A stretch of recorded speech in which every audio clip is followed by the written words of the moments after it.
나는 김하은, 32세. 서울 중구에 위치한 금융회사의 투자분석가다.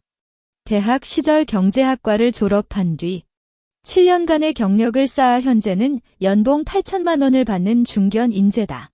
결혼은 2년 전 대학교 동기였던 남편 이민준과 이루었다. 민준은 중소기업에서 마케팅 팀장을 맡고 있으며 부모님과는 별도로 신혼집을 살았지만 지난달 아파트를 새로 이전하며 시어머니와 함께 살게 되었다. 시어머니 박순자는 전업주부로 남편이 사업 실패 후 세상을 떠나면서 가정을 책임지며 강경한 성격을 키웠다. 큰언니 이수지는 35세로 결혼했다가 이혼한 뒤 집에서 먹고 살며 아무 일도 하지 않는다. 나는 처음부터 시어머니와 큰언니와의 관계가 원만하지 않았지만 민준을 위해 항상 참고 견디며 살아왔다. 새집 이사잔치를 위해 3주 전부터 준비를 시작했다. 가장 기대했던 건 해외에서 직접 수입한 3마리의 대게이었다. 이사잔치에 온 손님들에게 맛있는 크랩을 대접하고 싶어 특별히 공수로 불렀으며 냉장고에 꼼꼼히 보관했다. 이사잔치 전날 저녁 냉장고 문을 확인하며 내일의 자리를 상상했다. 하지만 다음 날 아침 7시 부엌에 갔을 때 눈앞의 모습이 정신을 잃게 만들었다. 냉장고 문은 열려 있고 크랩이 있었던 곳에는 단지 찌꺼기와 함께 헝클어진 껍데기만 남아 있었다. 시어머니 박순자는 눈물을 글썽이며 다가와 하은아, 미안해. 새벽에 갔다 보니 크랩이 심하게 썩어 냄새가 나더라. 그냥 버렸어라고 말했다. 나는 의아했지만 시어머니가 눈물을 흘리고 있자 반박할 수 없었다. 저녁, 이사잔치를 앞두고 가족단체 채팅방을 보는 순간 혈압이 솟았다. 큰언니 이수진이 엄마가 해준 크랩 연회. 정말 맛있었다. 붉은 심장라는 글과 함께 여러 명이 크랩을 먹는 사진을 올렸다. 사진 속 크랩은 바로 내가 공수한 그 대게이었다. 나는 갑자기 화가 치밀어 오르지만 아직 참았다. 하지만 그날 저녁 10시 갑자기 큰 충격이 찾아왔다. 나는 새집 구매를 위해 3천만 원을 수표로 준비해 금고에 넣어두었는데 금고를 열었을 때 수표가 사라졌다. 나는 패닉 상태에서 민준을 불렀고 그가 오자 금고 속에 수표가 없어. 누가 가져갔어? 라고 외쳤다. 하지만 민준은 얼굴을 찌푸리며 뭐라고? 3천만 원. 너가 도박에 갖다 버렸잖아라고 소리쳤다. 그는 스마트폰을 꺼내 거짓된 이체 기록을 보여주며 엄마가 직접 보고 말했어. 너가 새벽에 금고를 열고 수표를 꺼내 도박장에 갔다 온 거다. 이제 왜 거짓말을 해? 라고 소리쳤다. 시어머니는 뒤에서 하은아. 돈은 다시 벌 수 있지만 도박은 절대로 안 돼.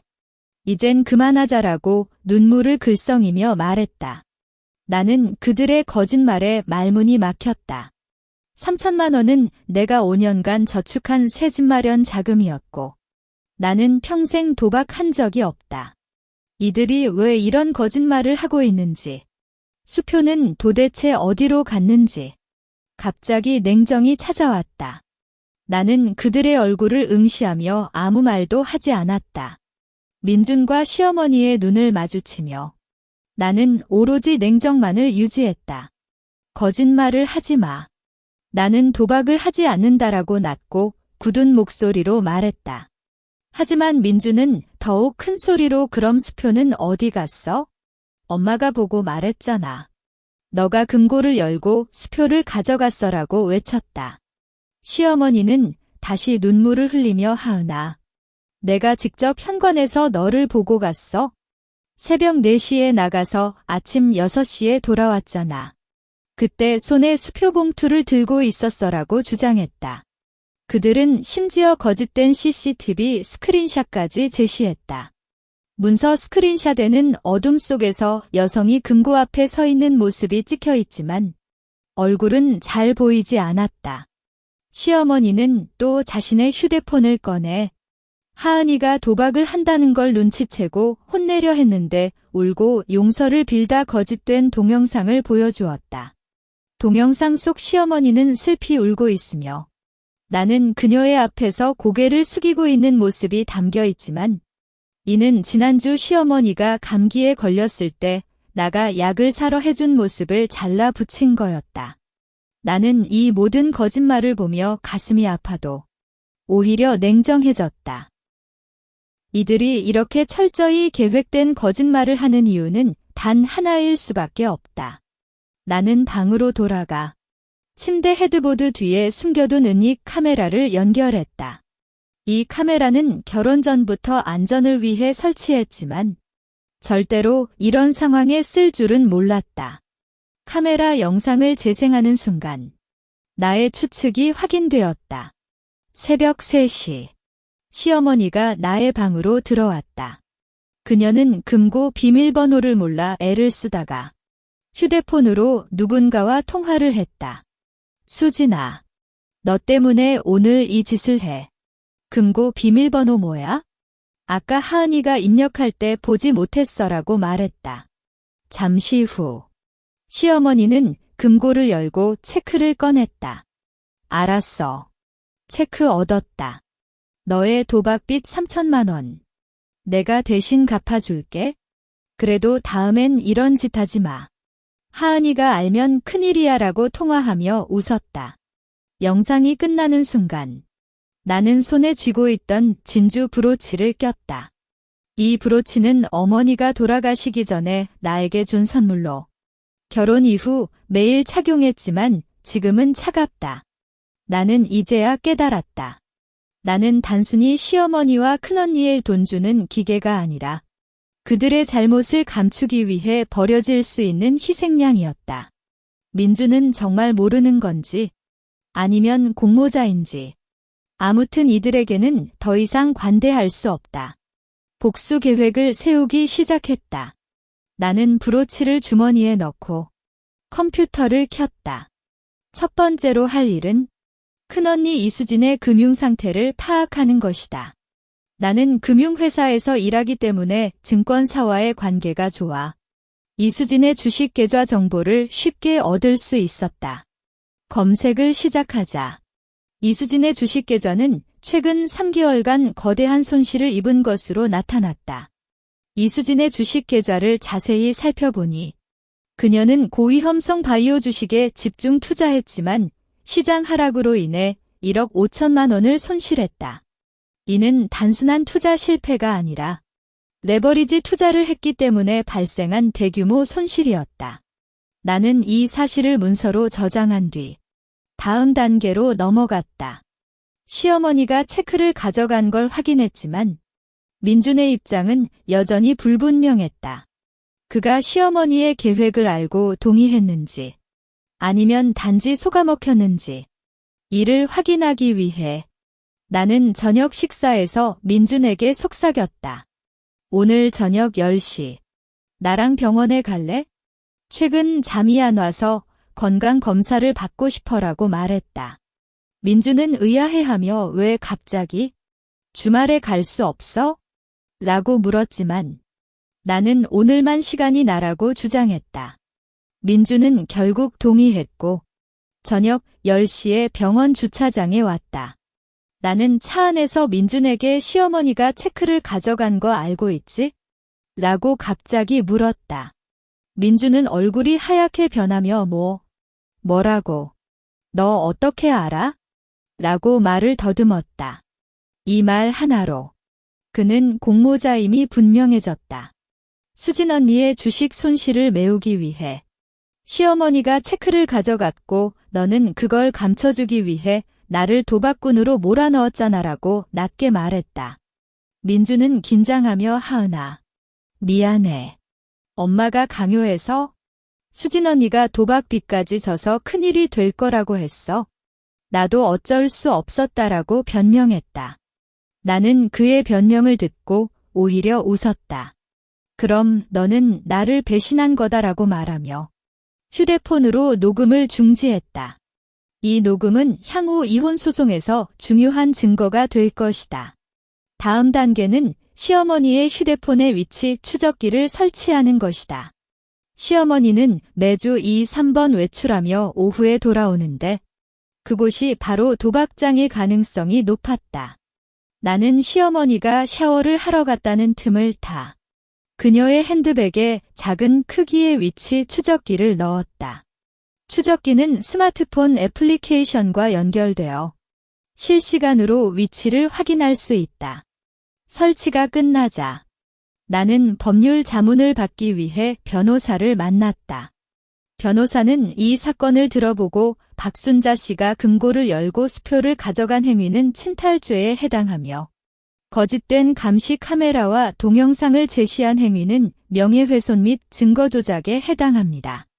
이수진 씨는 이를 도와준 것으로 공범으로 책임을 져야 하며 이민준 씨는 증거인멸 및 배신으로 이혼 소송에서 불리한 입장이 될 것입니다라고 설명했다. 변호사는 추가적으로 3천만 원의 수표는 지급되지 않았기 때문에 은행에 정지 신청을 해야 합니다. 또한 공동재산에 대한 권리를 보호하기 위해 신탁계좌에 자산을 이전하는 것이 좋습니다라고 조언했다. 나는 변호사의 말에 따라 즉시 은행에 연락해 수표 정지 신청을 했고 다음 날 자신의 저축금과 투자 자산 총 2억 5천만 원을 개인 신탁 계좌에 이전했다. 이 과정에서 주식 매매와 자산 이전에 관한 전문적 지식을 활용했기 때문에 민준과 시어머니는 아무것도 모른다. 이제 모든 준비가 끝났다. 나는 여전히 시어머니와 민준에게는 도박으로 돈을 잃고 후회하는 아내와 며느리로 위장하며 복수의 마지막 단계를 기다린다. 이사잔치는 토요일 오후 3시에 시작되었다. 초대한 손님은 주로 민준의 친척들과 나의 직장 동료, 친구들이었다. 나는 평소와 같이 차분한 표정을 짓고 손님들을 맞이했으며 시어머니는 하은이가 최근 좀 힘들어해서 기운이 없어라고 손님들에게 말하며 나를 동정받는 모습을 보였다. 민주는 나에게 오늘만큼은 웃어줘. 친척들이 많이 왔어라고 속삭였지만 나는 그에게 아무 표정을 주지 않았다. 이사잔치가 한참 진행되었을 때 갑자기 문이 열렸다. 이수진이 황급히 들어와 엄마, 돈 좀 내줘. 도박장에서 갚아야 할 돈이 5천만 원이나 됐어. 라고 소리쳤다. 손님들은 모두 이수진을 응시하며 당황했다. 시어머니는 얼굴이 빨개지며 수진아, 이런 곳에서 뭐라고 해. 가져가라고 외쳤지만 이수진은 엄마, 너가 내가 3천만 원을 갚아준다고 했잖아. 그런데 이제 또 5천만 원이 필요해. 안 갚으면 큰일이야 라고 소리쳤다. 이것이 바로 나의 계획이었다. 이수진이 이사잔치에 와서 돈을 요구하는 장면을 통해 그들의 거짓말을 꺼내기 위한 신호였다. 나는 천천히 앞으로 나아가 수진 언니, 어떤 3천만 원을 이야기하는 거야? 라고 묻는 동시에 스마트폰을 영사기에 연결했다. 화면에는 시어머니가 새벽에 나의 방에 들어가 금고를 열고 수표를 가져가는 은닉 카메라 영상이 나왔다. 영상 속 시어머니는 수진아, 수표 얻었어. 너의 도박빚 갚아줄게라고 통화하는 모습도 선명하게 보였다. 손님들은 이 영상을 보며 깜짝 놀랐고 시어머니는 이건 거짓이야. 하은아, 너가 왜 이런 영상을 만들어? 라고 소리쳤다. 거짓이냐? 그럼 이 영상은 또 뭐야? 라고 말하며 다음 영상을 재생했다. 이번에는 시어머니가 내가 공수한 대게를 큰언니와 함께 먹는 모습이 담긴 영상이었다. 영상은 시어머니의 핸드폰에서 복제한 것이며 그녀가 이수진에게 보내준 것으로 확인되었다. 이사잔치 전날 새벽, 크랩이 썩었다고 말하며 버렸다고 했잖아. 하지만 언니는 이사잔치 당일 저녁 크랩 연회를 올렸어. 이게 뭐라고 할래? 라고 차갑게 말했다. 시어머니와 이수진은 입을 다물지 못했다. 나는 계속해서 아직 안 끝났어라고 말하며 이수진의 주식계좌 손실 기록과 도박장 입장 기록을 화면에 띄웠다. 수진 언니는 지난 3개월간 주식 투자로 1억 5천만 원을 잃고 도박장에서 또 8천만 원을 빚졌어. 총 2억 3천만 원의 빚을 지고 있어라고 말하며 이수진의 도박 거래 내역을 보여줬다. 이 거래 내역은 변호사를 통해 법적으로 획득한 것으로 매우 확실한 증거다. 화면에 보이는 이수진의 도박 거래 내역과 주식 손실 기록을 보고 손님들은 속삭임을 나눴다. 이수진 씨가 이렇게 되었어? 엄마도 그걸 도와준다고? 같은 말이 들렸다. 시어머니는 겁에 질린 표정으로 아니야. 이건 모두 오해야 해. 하은이가 꾸민 음모야. 라고 외쳤지만 아무도 그의 말을 믿지 않았다. 나는 이어서 민준의 녹음 파일을 재생했다. 녹음 속에서 민준은 엄마가 강요해서 수진 언니가 도박빚까지 져서라고 말하는 모습이 담겨 있었다. 민준, 너도 이 모든 걸 알고 있었어? 나를 배신했어라고 말하며 민준을 응시했다. 민준은 얼굴이 하얗게 변하며 하은아, 미안해. 나도 어쩔 수 없었다라고 말했지만 그의 변명은 이미 소용없었다. 이때 나는 주머니에서 어머니의 진주 브로치를 꺼내 착용했다. 이 브로치는 어머니가 언제나 자신을 지키고 잘못된 것을 용납하지 말라고 말하며 준 것인데 이제 복수의 신호이자 각성의 상징이었다. 시어머니, 수진 언니, 민준, 너희는 나를 이용하고 배신했어? 3천만 원은 나의 새집 저축금이었고 너희는 그걸로 도박 빚을 갚았어. 그리고 나를 도박꾼으로 몰아넣기 위해 거짓된 감시 카메라와 동영상을 만들었어라고 차갑게 말했다. 이 모든 행위는 법적으로 책임을 져야 한다. 침탈죄, 명예훼손, 증거 조작, 공동 배신. 너희는 이 모든 혐의로 고발될 것이다라고 추가했다. 시어머니는 하은아, 용서해줘. 우리가 잘못됐어. 돈은 갚을게. 그냥 고발하지 말라고 무릎을 꿇었지만 나는 그를 보지 않았다. 이수진은 패닉 상태에서 나는 몰랐어. 엄마가 다 해줄 거라고 했어. 라고 울부짖었고 민주는 하은아, 우리는 부부잖아. 이대로 끝내자라고 말했다. 부부. 너가 나를 배신한 순간 그 관계는 끝났어라고 말하며 나는 스마트폰으로 112에 전화를 걸었다. 경찰서입니다. 서울 강남구 삼성동에 위치한 아파트에서 침탈죄와 증거 조작, 명예훼손 사건을 신고하려고 합니다. 증거는 모두 갖추었습니다라고 명확하게 말했다. 전화를 끊은 뒤 나는 시어머니에게 미소를 지으며 시어머니, 당신이 항상 말하셨어. 도박 빚은 누군가 해야 한다고. 이제 당신들이 해야 할 시간이 됐어라고 말했다. 경찰은 15분 뒤에 도착했고 나는 준비한 모든 증거를 제출했다. 은닉 카메라 영상, 녹음 파일, 주식 계좌 기록, 도박 거래 내역, 거짓된 감시 카메라와 동영상 원본.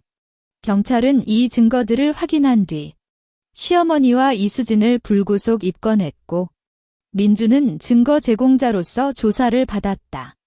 손님들은 이 모든 상황을 보며 충격을 받았지만 대부분 나를 지지하는 입장이었다. 김하은 씨, 정당한 복수였다. 이런 가족은 정말 안 되다 같은 말을 들었다. 경찰이 시어머니와 이수진을 데리고 갔을 때 시어머니는 하은아, 너 때문에 우리가 망하게 됐어. 라고 외쳤지만 나는 아무런 감정도 느끼지 않았다. 오직 해방감과 함께 정의가 이루어진 기분이었다. 이사잔치는 이렇게 혼란스럽게 끝났지만 나는 아무것도 후회하지 않는다. 이제 다음 단계는 이혼 소송과 자산 회수다. 경찰 조사가 진행되는 동안 나는 변호사와 함께 이혼 소송을 준비했다. 민주는 아직 회복할 기회가 있다라고 말하며 합의를 제안했지만 나는 거절했다. 너가 나를 배신한 순간 돌아갈 수 없다라고 명확히 말했고 변호사를 통해 이혼 청구서를 제출했다. 이혼 소송에서 가장 중요한 건 공동재산 분할이었다. 하지만 나는 이미 모든 개인 자산을 신탁계좌에 이전했기 때문에 민주는 그 어떤 자산도 얻을 수 없었다. 민준이 우리가 공동으로 산 아파트는 나도 권리가 있다라고 주장했지만 아파트는 나의 개인 저축금으로 구매했고 등기부에 나의 이름만 적혀 있기 때문에 그의 주장은 무효였다. 법원은 나의 증거를 바탕으로 이민준 씨는 배신 행위와 증거인멸에 해당하므로 공동재산 분할에서 불리하게 처리한다고 판결했다. 최종적으로 이혼 판결은 승리적으로 끝났고 민주는 아무런 자산도 얻지 못한 채 집을 떠났다. 한편 시어머니와 이수진의 법적 처벌도 진행되었다.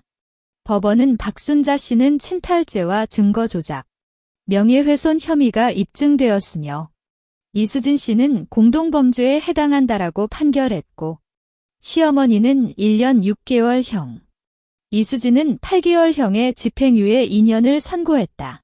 하지만 이것이 끝이 아니다. 시어머니와 이수진이 져야 할 도박빚은 아직 1억 5천만 원이 남아 있었다. 도박장에서 오는 압박감 때문에 그들은 마지막으로 부동산을 저당했다. 시어머니가 살고 있던 아파트는 시세 3억 원이었지만 긴급 매각으로 2억 5천만 원에 팔았다. 이 돈으로 도박빚을 갚고도 1억 원이 남았지만 이는 시어머니와 이수진이 저질렀던 다른 빚을 갚기 위해 사용됐다. 결국 그들은 아무것도 남지 않았고 서울 외곽의 작은 시어머니에서 생활하게 되었다. 민주는 이혼 후 직장에서도 친구들과 가족들로부터 비판을 받아 사직했다. 지금은 알바생으로 생활하며 어렵게 살고 있다. 나는 이 모든 소식을 변호사를 통해 들었지만 아무런 감정도 느끼지 않았다. 그들은 스스로 선택한 길이었고 그 결과를 받아들여야 했다. 나는 이혼 후 회사에서 휴가를 내고 여행을 갔다. 2주간의 여행에서 마음을 정리하며 앞으로의 삶을 계획했다. 돌아온 뒤 나는 강남구 한강변에 위치한 파노라마 아파트를 구매했다. 이 아파트는 시세 5억 원이었고 이전에 회수한 3천만 원과 자신의 저축금을 합쳐 현금으로 결제했다. 아파트 창문에서 보이는 한강 풍경은 정말 아름다웠다. 이곳에서 나는 새로운 시작을 할 것이다. 나는 여전히 금융회사에서 일하지만 이제는 더 자유롭고 자신감 있게 일할 수 있다. 주말에는 친구들과 만나거나 독서와 운동을 즐기며 삶을 채우고 있다. 그런데 어느 날 우편물로 시어머니의 편지가 왔다. 편지는 혈서로 써져 있었고 하은아, 용서해줘. 시어머니에서 몹시 힘들어. 돈 좀 빌려줘. 살 수 있게 해줘라고 적혀 있었다. 나는 이 편지를 읽고 웃었다. 시어머니는 아직도 나를 이용하려고 했다. 나는 스마트폰으로 은행에서 보내온 독촉장 스크린샷을 찍어 시어머니에게 문자를 보냈다. 이제 와 무릎을 꿇어도 늦어. 당신이 내가 공수한 킹크랩을 모두 먹었잖아. 그 크랩을 되찾아오는 걸 성공하면 다시 이야기해라라고 적었다. 문자를 보낸 뒤 시어머니는 아무런 회신도 보내지 않았다. 아마도 당황했거나 더 이상 나에게 무언가를 바라볼 수 없다는 걸 깨달았을 것이다.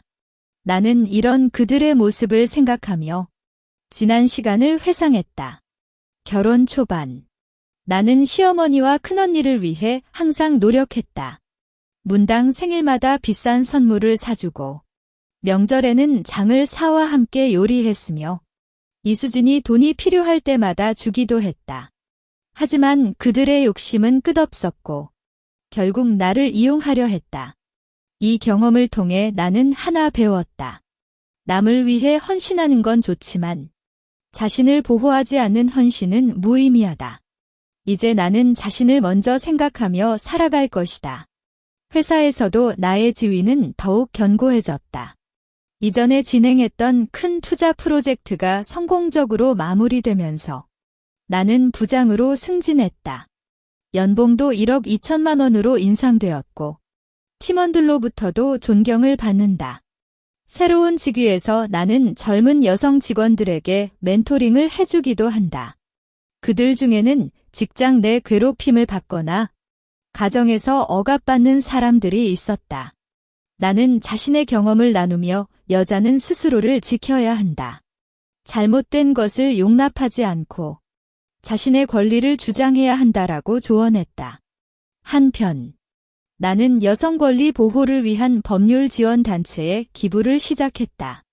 이 단체는 경제적 어려움으로 인해 법적 도움을 받지 못하는 여성들에게 무료 변호사를 제공하는 단체다.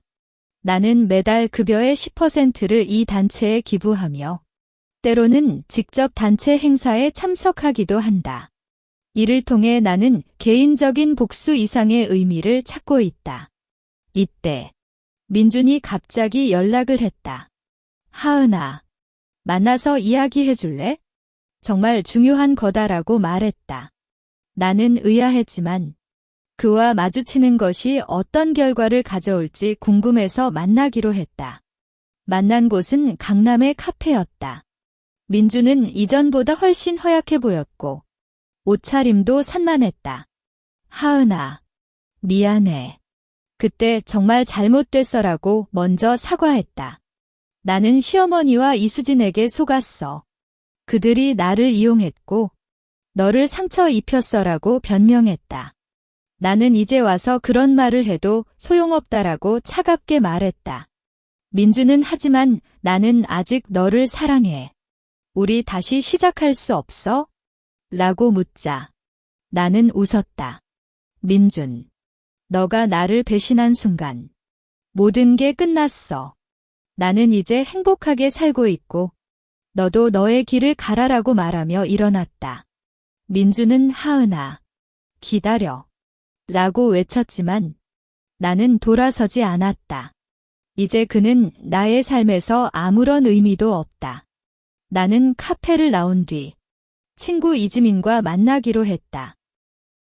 지민은 변호사로 이혼 소송에서 나를 도와줬던 사람이다. 오늘 왜 이렇게 기분이 좋아 보여? 라고 지민이 묻자 나는 민준을 만났어. 다시 시작하자고 했지만 나는 거절했다라고 말했다. 지민은 잘했어. 그런 남자와 다시 만나면 너만 아파라고 말하며 나와 함께 웃었다. 지민과의 만남에서 우리는 앞으로의 계획에 대해 이야기했다. 지민은 나도 너처럼 여성 권리 보호에 관심이 많아. 우리 함께 단체를 만들거나 세미나를 개최하면 어떨까? 라고 제안했다. 이 제안에 나는 매우 호감을 표했다. 정말 좋은 생각이야. 많은 여성들에게 도움을 줄 수 있을 거다라고 답했다. 그 뒤로 우리는 세미나 준비에 박차를 갖췄다. 문당 세미나 주제는 여성의 금융 독립과 법적 권리 보호로 정했고 대상은 주로 20에서 30대 젊은 여성이다. 세미나에서는 나가 금융 독립 방법에 대해 이야기하고 지민은 법적 권리에 대해 설명했다. 또한 실제로 어려움을 겪은 여성들의 이야기를 나누는 시간도 마련했다. 세미나는 서울과 부산, 대구에서 각각 개최했고 예상보다 훨씬 많은 사람들이 참석했다. 참석자들은 정말 유용한 정보를 얻었다. 이런 세미나를 더 자주 열어주세요라는 긍정적인 반응을 보였고 많은 사람들이 연락처를 남겨 후속 상담을 요청했다. 이 세미나를 통해 우리는 여성 힘 모음이라는 단체를 만들기로 결정했다. 단체의 목표는 여성들의 금융 독립을 지원하고 법적 권리 보호를 위한 정보를 제공하며 서로 돕는 네트워크를 구축하는 것이다. 단체에는 금융 전문가, 변호사, 교육자 등 다양한 분야의 여성들이 참여했고 매달 정기 모임을 갖고 있다. 나는 단체에서 금융 프로그램을 주관하며 여성들에게 저축, 투자, 신탁에 관한 교육을 제공한다. 많은 여성들이 이 프로그램을 통해 자신의 재산을 관리하는 방법을 배우고 금융 독립을 이루는데 성공했다. 그런데 어느 날 시어먼에서 살고 있는 시어머니와 이수진에 대한 소식을 들었다. 이수진은 형을 마치고 또 다른 도박장에 갔다가 빚을 져 폭력 피해를 입었다. 시어머니는 이를 해결하기 위해 마지막으로 남은 보석까지 팔았지만 여전히 빚은 갚이지 않았다. 민주는 알바생으로 일하다가도 늦잠을 자는 등 직장을 계속해서 옮기고 있으며 경제적으로 매우 어렵게 살고 있다. 나는 이 소식을 듣고 아무런 감정도 느끼지 않았다. 이는 그들이 스스로 선택한 길이었고 그 결과를 스스로 받아들여야 했다. 한편 나는 새로운 관계를 시작했다. 그의 이름은 박도윤. 35세. 의사다. 도윤은 나의 세미나에 참석했을 때 처음 만났고 나의 이야기를 듣고 깊은 인상을 받았다. 그는 너의 용기와 정의감이 정말 멋지다라고 말하며 나에게 관심을 보였고 나도 그의 따뜻함과 지혜에 끌렸다. 우리는 함께 영화를 보고 식당에 가고 여행도 떠났다. 도윤은 나의 과거를 이해해주고 항상 나를 지지해줬다. 나는 너의 모든 모습을 사랑해. 과거도, 현재도, 미래도라고 말하며 나를 감싸줬다. 이 관계를 통해 나는 다시 사랑을 믿게 되었다. 하지만 이번에는 지나치지 않고 자신을 보호하며 서로 존중하는 관계를 만들고 싶다. 나와 도윤의 관계는 차차 깊어졌다. 그는 나의 단체 활동에도 적극적으로 참여했고 여성 지원 프로젝트에 기부도 해주었다. 여성들이 안전하고 행복하게 살 수 있는 사회를 만들고 싶어. 너와 함께 한다는 게 정말 의미 있어라고 말하며 나를 더욱 격려했다. 한날 도윤이 갑자기 나에게 프로포즈했다. 강남 대공원에서 별이 총총한 밤. 그는 하은아, 너와 함께 평생을 살고 싶어. 너의 슬픔을 함께 나누고 행복을 함께 누리고 싶어. 나와 결혼해 줄래? 라고 말하며 반지를 내밀었다. 나는 눈물을 흘리며 네라고 답했다. 이번 결혼은 지난번과는 완전히 다를 것이다. 서로를 존중하고 믿으며 함께 성장하는 관계를 만들 것이다. 결혼 준비를 하는 동안에도 단체 활동과 회사 일을 병행했다. 단체에서는 여성 금융교육 프로그램을 확장해서 전국적으로 운영하기 시작했고 많은 기업과 협력하여 무료 교육을 제공했다. 회사에서는 새로운 투자 펀드를 발족시키는 프로젝트를 주관했고 이 프로젝트가 성공적으로 진행되면서 나는 회사 내에서 더욱 높은 지위를 차지했다. 그런데 갑자기 시어머니가 단체 행사장에 찾아왔다. 그녀는 매우 창백하고 허약해 보였으며 옷도 낡았다. 하은아, 제발 도와줘. 수진이가 아파요. 병원비가 없어서 라고 울부짖었다. 나는 그녀를 바라보며 시어머니, 당신이 나를 버렸을 때 이런 생각은 하지 않았잖아. 라고 차갑게 말했다. 수진 언니의 병원비는 당신들이 스스로 해결해야 해. 나는 더 이상 당신들에게 아무런 책임이 없다라고 추가했다. 시어머니는 하은아, 너는 이제 잘 살고 있잖아. 조금만 도와줘라고 무릎을 꿇었지만 나는 그를 부축하지 못했다. 시어머니, 인생은 선택의 연속이야. 당신들이 잘못된 선택을 했고 지금은 그 결과를 받아들여야 해. 나는 당신들에게 용서를 해주지만 도와주지는 않을 거다라고 말하며 단체 직원에게 시어머니를 안내하라고 시켰다. 시어머니는 울면서 떠났고 나는 그녀의 뒤를 보며 깊은 한숨을 쉬었다. 용서는 하지만 다시는 과거로 돌아가지 않는다. 이 사건을 통해 단체 회원들에게도 중요한 메시지를 전달할 수 있었다. 여자는 스스로를 지켜야 하며 잘못된 관계에서 탈출해야 한다. 하지만 용서하는 마음은 갖는 것도 중요하다라고 말했다. 결혼식은 아름다운 해변에서 이루어졌다. 참석자는 가족, 친구, 단체 회원, 회사 동료들이었다. 도윤은 하은아, 너는 정말 멋진 사람이야. 앞으로 나와 함께 세상을 바꿔보자라고 말했고, 나는 그의 말에 눈물을 흘렸다. 결혼 후, 우리는 함께 여행을 떠났다. 이 여행에서 우리는 서로에 대해 더 많이 알게 되었고, 앞으로의 삶에 대한 계획을 세웠다. 도윤은 나는 너의 단체 활동을 전폭 지원할게. 우리 함께 더 많은 여성들에게 도움을 주자라고 말했고, 나는 그의 말에 감동했다. 결혼 후, 나의 삶은 더욱 풍요로워졌다. 회사에서의 성공, 단체 활동의 확장, 그리고 도윤과의 행복한 관계. 이 모든 것이 나를 충족시켰다. 단체 여성 힘 모음은 점차 커지면서 정부와도 협력하여 여성 권리 관련 법안 개정을 추진하기도 했다. 우리는 여성 금융독립 지원법 제정을 위해 시위를 벌였고 여러 의원들과 만나 의견을 나눴다. 결국 이 법안은 국회에서 통과되었고 이를 통해 많은 여성들이 금융 지원을 받을 수 있게 되었다. 이 성과를 통해 나는 개인의 힘은 작지만 함께 모이면 큰 변화를 이룰 수 있다라는 걸 깨달았다. 회사에서는 나가 대표로 선정되어 바시아 여성 리더십 포럼에 참석했다. 포럼에서 나는 자신의 경험과 단체 활동을 이야기했고 많은 국가의 여성 리더들로부터 찬사를 받았다. 김하은 씨의 이야기는 정말 감동적입니다. 우리도 본국에서 비슷한 활동을 펼쳐야겠습니다라고 말하는 참석자들이 있었다.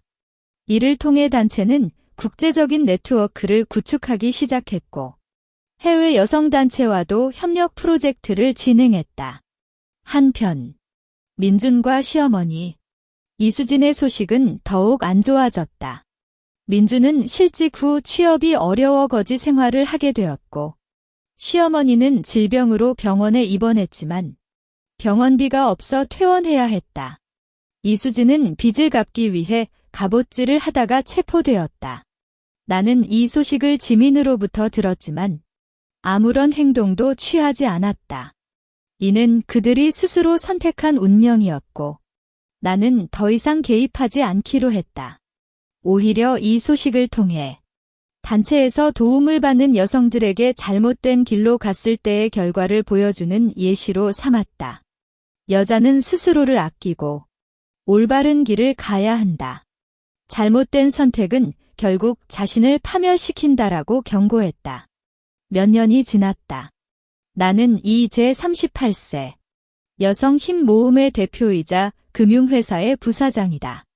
도윤과는 아들 하나를 두고 행복하게 살고 있으며 단체 활동은 여전히 열심히 이어가고 있다.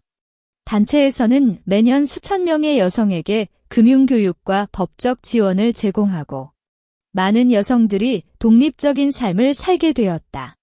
한 추석, 나는 우편물로 시어머니의 마지막 편지를 받았다. 편지는 병원에서 쓴 것으로 보였고, 하은아, 이제 곧 세상을 떠나요. 너를 정말 미안해요. 용서해줘요라고 적혀 있었다. 나는 이 편지를 읽고 잠시 생각에 잠겼다. 과거의 아픔은 아직 남아있지만 이제는 용서할 수 있었다. 나는 편지에 대한 회신으로 아무것도 보내지 않았다. 문서 그냥 마음속에서 잘 가라고 말했다. 저녁, 도윤과 아들과 함께 한강에서 명어를 바라보았다. 아들은 엄마, 너는 정말 멋진 사람이야. 많은 아줌마들에게 도움을 주잖아라고 말했고, 도윤은 하은아, 너는 정말 대단해. 나는 널 자랑스럽게 생각해라고 말했다. 나는 그들의 말을 듣고 미소를 지었다. 과거의 아픔은 나를 더 강하게 만들었고, 복수는 나에게 정의를 주었지만, 진정한 행복은 자신을 초월하고 다른 사람들에게 도움을 주는 데서 찾았다. 이제 나는 아름다운 한강 풍경을 바라보며 앞으로도 계속해서 여성들에게 빛을 주는 삶을 살겠다는 다짐을 했다. 어머니의 진주 브로치는 여전히 내 가슴에 착용되어 있다.